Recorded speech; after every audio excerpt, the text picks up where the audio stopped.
The nature of democracy is You don't know what it is, do you? there are two sides to it in terms of the nature of it. There's a duality. Well, this should be interesting.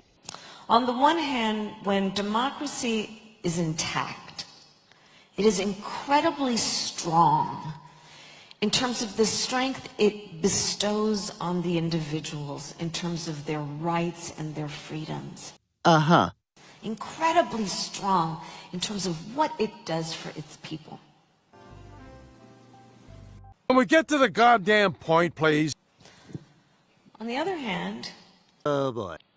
very fragile. Don't look so smug. A democracy will only be as intact as our willingness to fight for it. You are trying to destroy it. And so fight we must, and fight we... Boy, if that isn't the pot calling...